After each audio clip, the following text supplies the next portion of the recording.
When I left on October 29th, I didn't know how long I would actually be gone for. I just trusted my timing and intuition, and I left in my van, planning every new day on the morning of that day, and changing my plans as the day took shape. I drove where I wanted to go, walking on my own and fully taking in nature in my own time. I've never experienced nature quite in this way. Every single color looked more vibrant, even though the rain, which I usually don't enjoy, was present for a lot of my walks. But thanks to the rain, the streams and rivers which I followed brought more movement forward.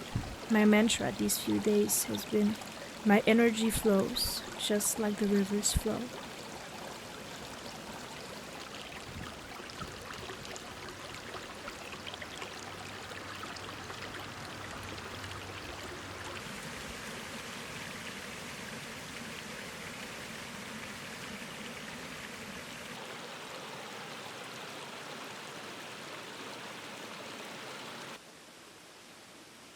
By walking along these streams for hours and hearing the water slowly rush through the gaps in between the rocks, it made me feel how stuck my energy had been for months.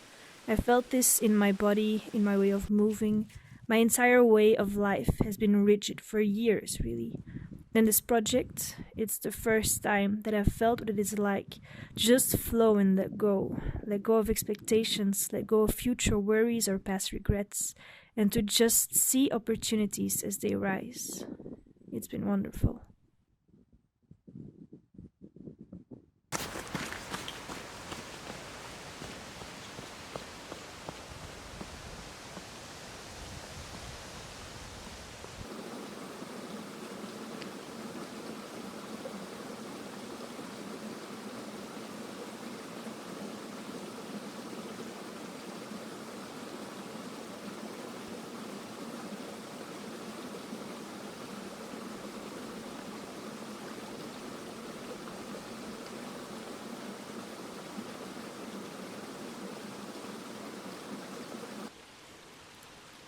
You might think that you want to keep this feeling and keep on going.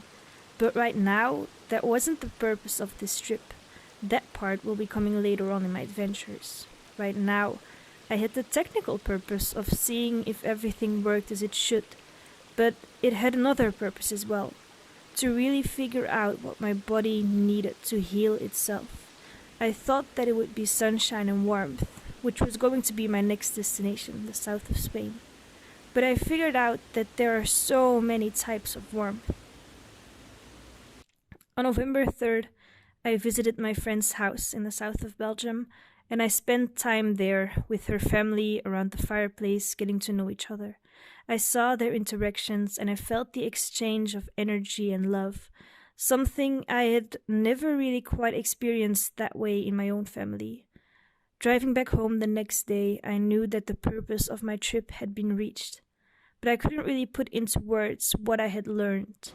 I knew what I felt and what I saw, but what did that really mean for me? What is the way for me to heal my own body?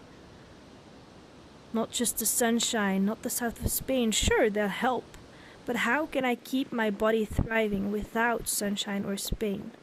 Warmth. Warmth that I had to find in myself and I had to find in my connection with my family, which isn't so easy when you're all getting into a new part of your life, a part which usually leads to distance, but is also a stunning new chapter in the evolution of life. So now my question remains, how can I re-establish warmth in relationships with the past and with stories that have been cutting through a person, just like the rivers cut through rocks? And how do I give warmth to myself when the sun isn't shining outside or even inside? The answer lies in nature, that I'm sure of. I've experienced it now, that nature is where you get your insights. So I suppose my next trip will lead me to the sunshine in the south of Spain, but I don't yet know where my next trip will take me in life, or where my next trip will take me on my journey to healing my body. a journey that has been waiting to take place and that I'm finally ready to embark upon.